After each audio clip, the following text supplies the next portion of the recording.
कैसे हैं आप सभी।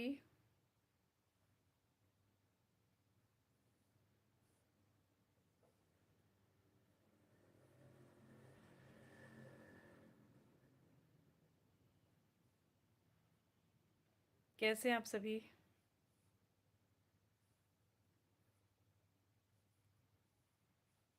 कैसे हैं आप सभी। चलिए तो ओ, ओ, मैं आज कुछ लेकर आई हूँ।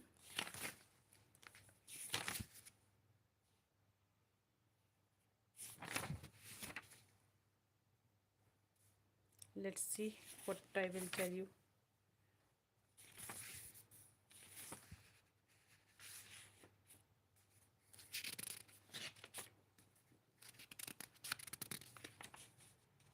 आज मैं वो कहानी सुनाऊंगी। कौन सी? The lost child. ओके, तो आप लोग जुड़ते जाइए, बहुत स्वागत है आप सभी का। It was the festival of spring. From the wintry shades of narrow lanes and alleys emerged a gaily clad humanity. Some walked, some rode on horses, others sat. Being carried in bamboo and bullock carts, one little boy ran between his father's leg, brimming over with life and laughter. Come, child, come, called the parents, as he lagged behind, fascinated by the toys in the shops that lined the way. He hurried towards his parents, his feet obedient to their call, his eyes still lingering on the toys, receding toys, as he came to where they had stopped to wait for him. He could not suppress the desire of his heart, even though he felt knew the old, cold stare. I want that toy, he pleaded. His father looked at him red eyed, in his familiar tyrant's way. His mother, melted by the free spirit of the day, was tender and giving him her finger to hold, said, Look, child, what is before you? It was a flowering mustard field, pale like melting gold as it swept across miles and miles of even land. A group of dragonflies were bustling about on their gaudy purple wings, intercepting the flight of a lone black bee or butterfly in search of sweetness from the flowers. The child followed them in the air with his gaze, till one of them would still its wings and rest, and he would try to catch it. But it would go fluttering, flapping up into the air. When he had almost caught it in his hands, then his mother gave a cautionary call. Come, child, come on to the footpath. Welcome the unities blog, आप सभी का unity blog में बहुत स्वागत है। This is Ekta unity. अगर आपको अच्छा लगता है मेरा चैनल तो सब्सक्राइब कीजिएगा, लाइक कीजिएगा। आज एक बहुत खूबसूरत सी मैं इंग्लिश स्टोरी आपको सुनाने जा रही हूँ। He ran towards his parents gaily and walked abreast of them for a while, being, however, soon left behind, attracted by the little insects and worms along the footpath that were teeming out from their hiding places to enjoy the sunshine. Come, child, come, his parents called from the shade of a grove where they had seated themselves on the edge of a well. He ran towards them. A shower of young flowers fell upon the child as he entered the grove, and, forgetting his parents, he began to gather the raining petals in his hands. But lo, he heard the cooing of doves and ran towards his parents, shouting, The dove! The dove! The raining petals dropped from his forgotten hands. Come, child, come! They called to the child, who had now gone running in wild capers round the banyan tree. And gathering him up, they took the narrow, winding footpath which led to the fair through the mustard fields. As they neared the village, the child could see many other footpaths full of throngs, covering to the whirlpool of the fair, and felt at once repelled and fascinated by the confusion of the world he was entering. A sweet meat seller hawked gulab jamun, rasgulla, barfi, jalebi at the corner of the entrance, and the crowd pressed round his counter at the foot of an architecture of many colored sweets, decorated with leaves of silver and gold.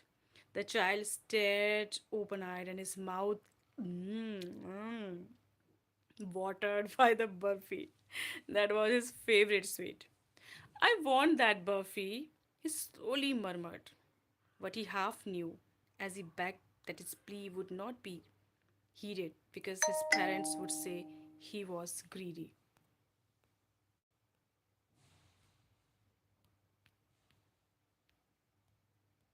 He was greedy. So, without waiting for an answer, he moved on. A flower seller hawked, "A garland of gulmohar, a garland of gulmohar." The child seemed irresistibly drawn. He went towards the basket where the flowers lay heaped and half murmured, "I want that garland."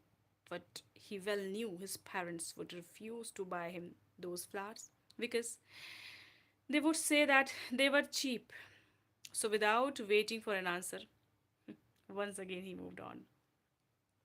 A man stood holding a pole with yellow, red, green, and purple balloons flying from it. The child was simply carried away by the rainbow glory of their silken colors, and he was filled with an overwhelming desire to possess them all.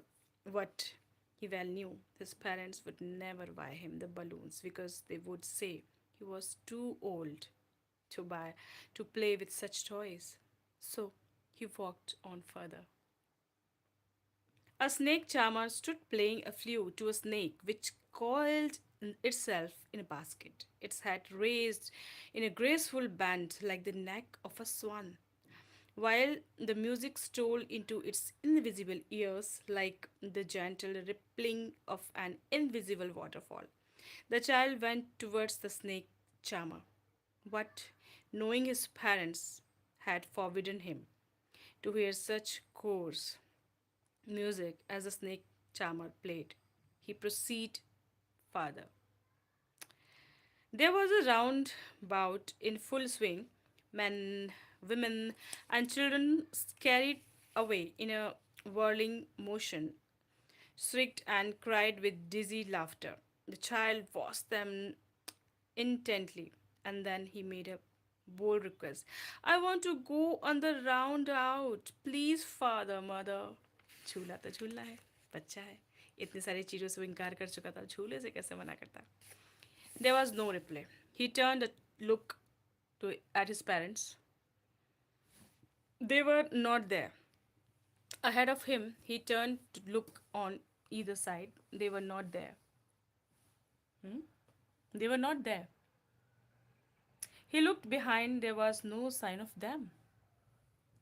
A full deep cry rose within his dry throat, and with a sudden jerk of his body, he ran from where he stood, crying in real fear, "Mother, father!" Tears rolled down from his eyes, heart and furs. His flushed face was convulsed with fear.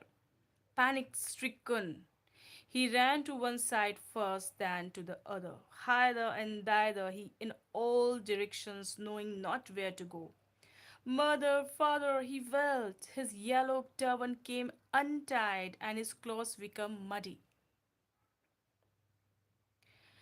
Having run to and fro in a rage of running for a while, he stood defeated, his cries suppressed into sobs. At little distances on the green grass, he could see, through his filmy eyes, men and women talking. He tried to look identically among the patches of bright yellow clothes, but there was no sign of his father and mother among these people, who seemed to laugh and talk just for the sake of laughing and talking. He ran quickly again, this time to a shrine to which people seemed to be crowding. Every little inch of space here was congested with men. What he ran through people's legs, his little sob lingering mother, father near the entrance to the temple. However, the crowd became very thick. Men jostled each other, heavy men with flashing, murderous eyes and heavy shoulders. The poor child struggled to thrust a way between their feet, what knocked to and fro by their brutal movements. He might have been trampled underfoot had he not shrugged at the highest pitch of his voice, Father, Mother. A man in the surging crowd heard his cry and, stooping with great difficulty, lifted him up in his arms. आखिरकार कोई मिला उसे जिसने उसे अपनी गोदी में उठा लिया. How did you get here, child? Whose baby are you? The man asked as he steered clear of the mess. The child wept more bitterly than ever now and only cried, I want my mother. I want my father. The man tried to soothe him by taking him to roundabout. Will you have a ride on the horse? He gently asked. As he approached the ring, the child's throat tore into a thousand shrill sobs, and he only shouted, I want my mother. I want my father. The man headed towards the place where the snack charmer still played on the flute to the swaying cobra. Listen to that nice music, child, he pleaded, but the child shut his ears with his fingers and shouted his double pitched strain, I want my father, I want my mother. The man took him near the balloons, thinking the bright colors of the balloons would distract the child's attention and quieten him. Would you like a rainbow colored balloon? He persuasively asked. The child turned his eyes from the flying balloons and just sobbed, I want my mother. I want my father. The man, still trying to make the child happy, bore him to the gate where the flower seller said, Look, can you smell those nice flowers, child? Would you like a garland to put around your neck? The child turned his nose away from the basket and retracted his sob. I want my mother. I want my father. Thinking to humor his disconsolate charge by a gift of sweets, the man took him to the counter of the sweet shop. What sweets would you like, child? He asked. The child turned his face from the sweet shop and only sobbed, I want my father, I want my mother. तो देखा दोस्तों आपने कितनी प्यारी कहानी थी ये, जिस कहानी का शीर्षक था द लॉस्ट चाइल्ड. एक बच्चा था जो मेले में गया था अपने पापा मम्मी के साथ. वो थोड़ा सा पुअर था, निर्धन था. तो जब मेले में हम जाते हैं, स्पेशली बच्चों के साथ, बच्चों को क्या, हम खुद बड़े भी जाते हैं तो हर चीज़ से अट्रैक्ट होते हैं, और बच्चे तो फिर बच्चे हैं, उन्हें रंग बिरंगी खेल खिलौने, बलून्स, बहुत सारी मिठाइयाँ और झूले स्पेशली बहुत अट्रैक्ट करते हैं. उस बच्चे को भी सब कुछ अट्रैक्ट कर रहा था. वो बलून लेना चाह रहा था, वो झूले में झूलना चाह रहा था, वो स्वीट्स खाना चाह रहा था, वो रंग बिरंगे फूलों के हार लेना चाह रहा था. सब कुछ उसको चाहिए था. उसके पेरेंट्स हर बार उसको मना कर रहे थे. लेकिन जब उसने देखा कि ये सब चीज़ें उसके पेरेंट्स को नहीं दे रहे हैं, वो उनसे नाराज़ भी हो रहा था. लेकिन क्या आपने एक बात नोटिस करी कि जब उसके पेरेंट्स उससे दूर चले गए, खो गए, तब उसको सिर्फ एक ही चीज़ समझ में आ रही थी कि नहीं, मुझे तो मेरे फादर चाहिए, मुझे तो मेरी मदर चाहिए. आपने देखा, उसको सिर्फ उसके फादर और मदर चाहिए थे. Hello, how are you, welcome in unity's blog. तो पता है फिर क्या हुआ?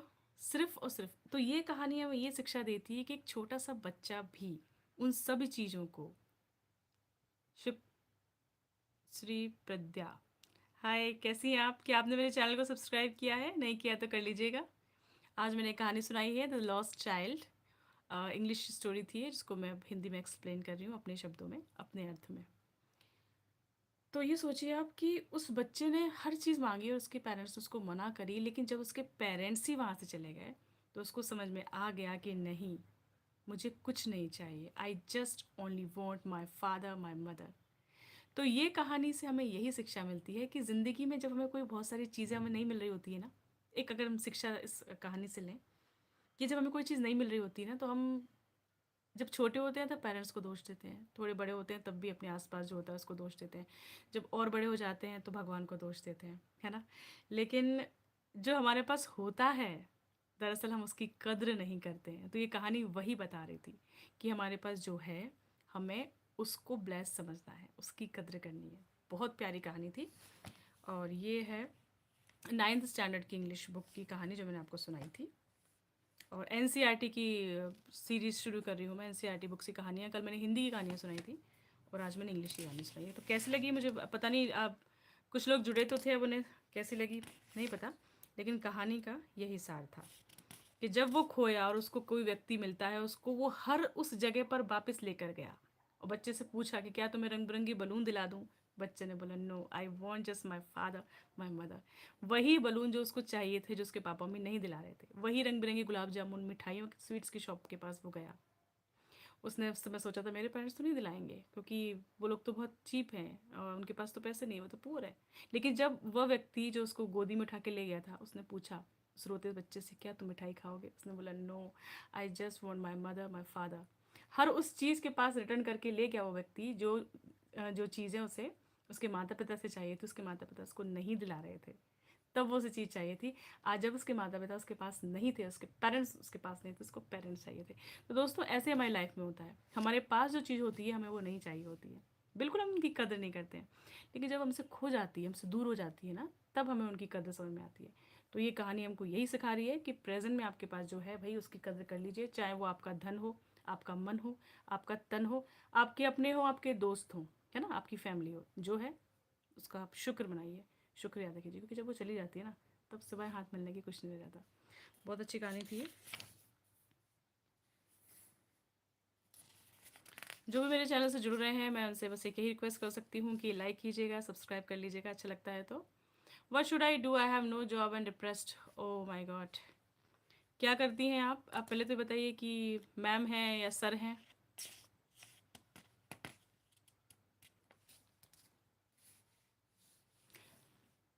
आप मेल हैं कि फीमेल हैं, पहले ये तो बताइए। उस हिसाब से फिर मैं आपसे बात कर पाऊँगी। क्योंकि नाम से तो श्री प्रज्ञा आप मुझे फीमेल लग रही हैं।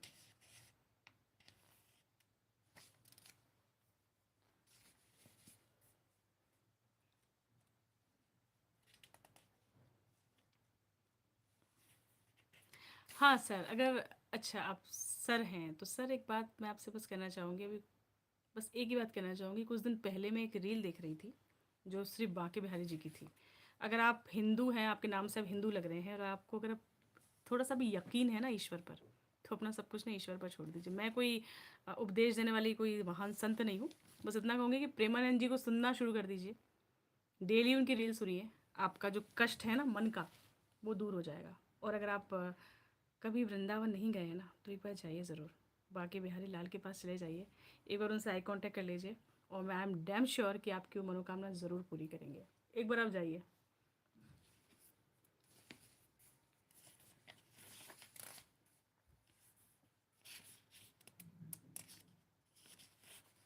आपका आईडी किसी और नाम से है?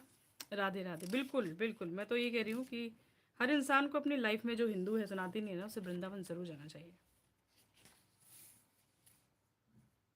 चलिए, ये कहानी मुझे बहुत अच्छी लग रही है और मेरे पास टाइम बहुत कम है। थोड़ी देर में ही बेल बज जाएगी, टिंग टोंग, और मुझे जाना होगा।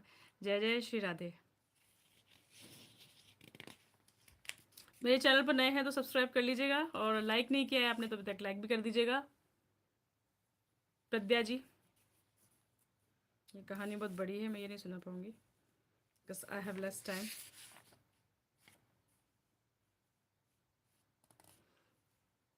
राधे राधे। ये छोटी सी कहानी थी, बड़ी प्यारी थी, तो मैंने सुना दी।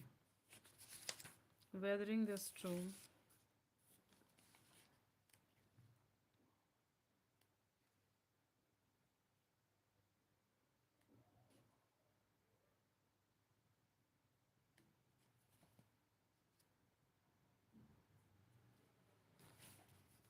एक कहानी है, उसको मैं कोशिश करती हूँ। बड़ा अच्छा लगा शीर्षक मुझे, मैंने इससे पहले इसको कभी नहीं पढ़ा है। और इसका नाम है, अगर आप लोगों ने सुना होगा तो बताइएगा। A house is not a home. एक मकान घर नहीं होता।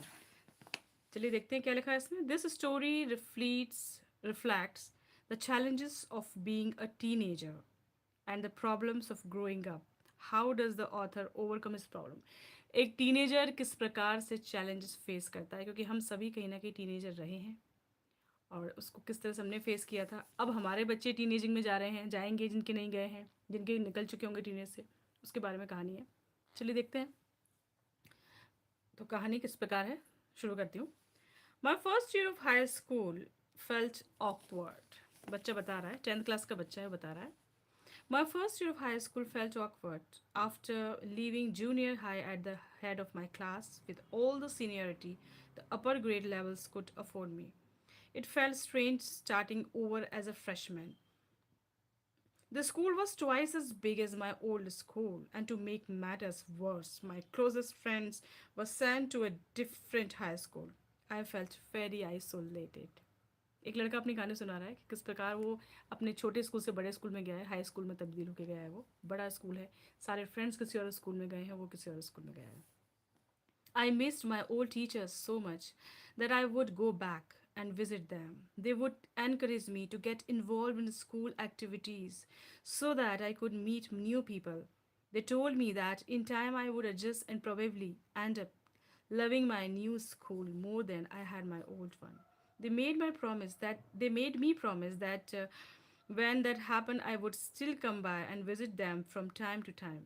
I understood the psychology in what they were saying, but I took some in it nonetheless.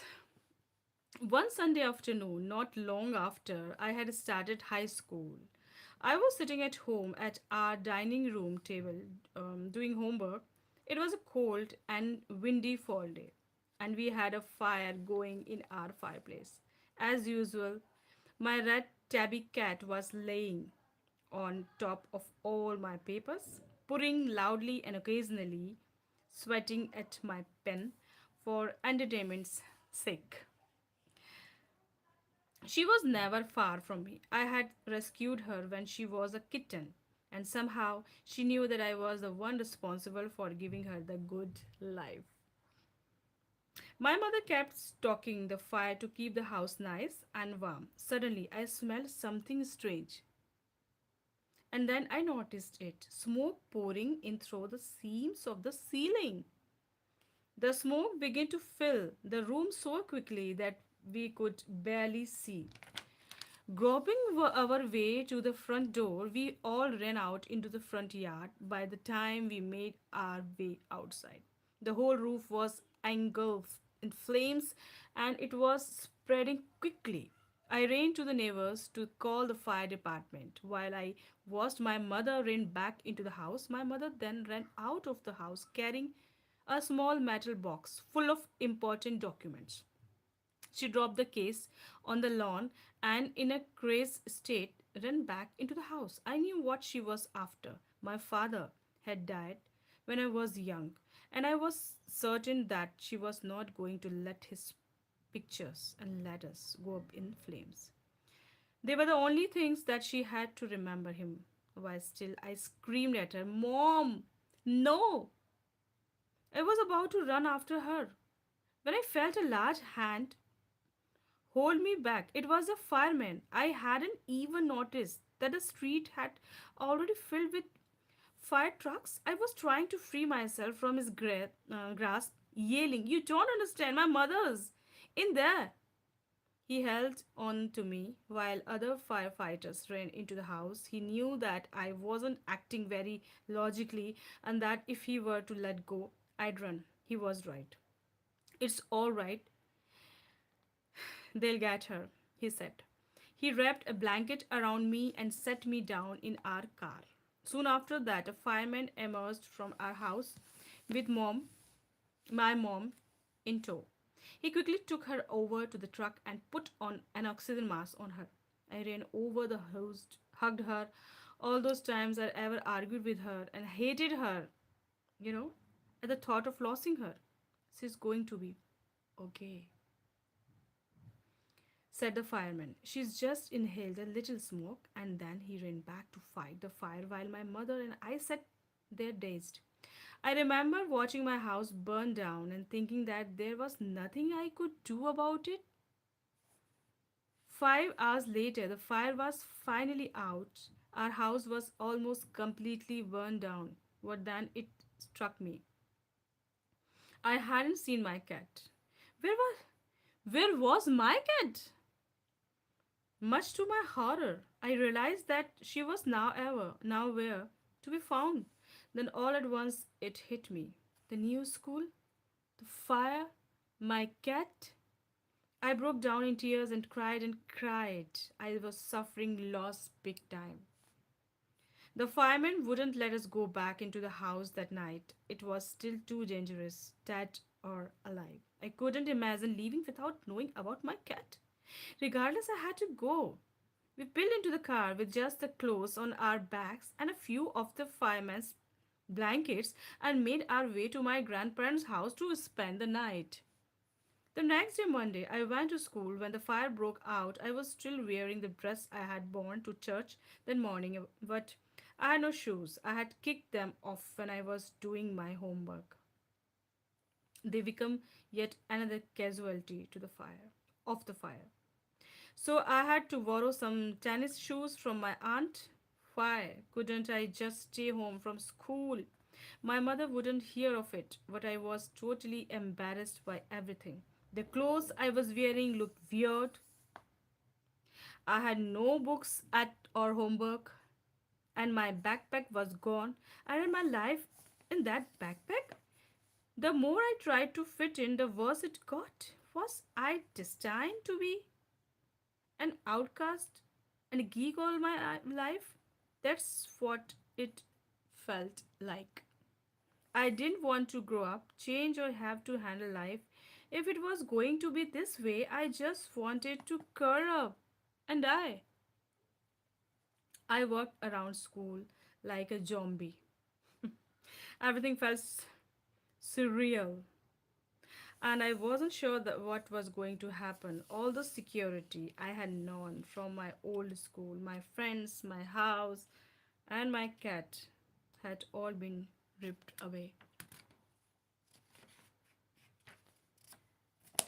When I walked through what used to be my house after school that day, I was shocked to see how much damage there was. Whatever hadn't burned was destroyed by the water and chemicals they had used to put out the fire. The only material things not destroyed were the photo albums, documents, and some other personal items that my mother had managed to heroically rescue. But my cat was gone, and my heart ached for her.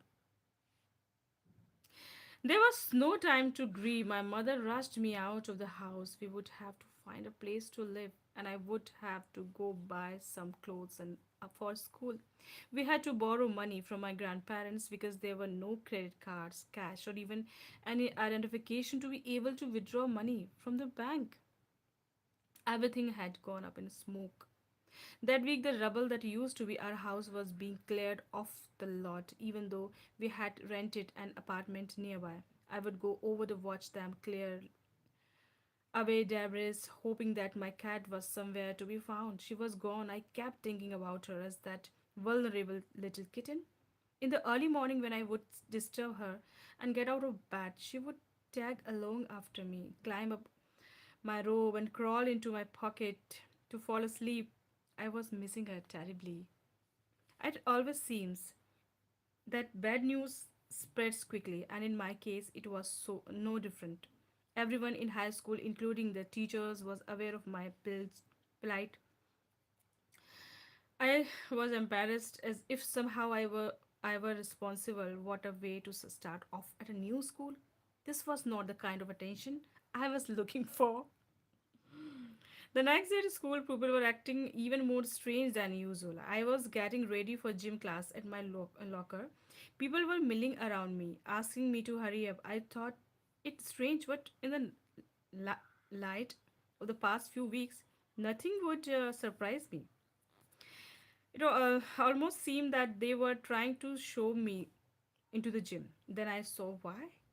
There was a big table set up with all kind of stuff on it just for me. They had taken up a collection and bought me school, you know, supplies, notebooks, all kinds of different clothes, jeans, top, sweatsuits. It was like Christmas. I was overcome by emotions.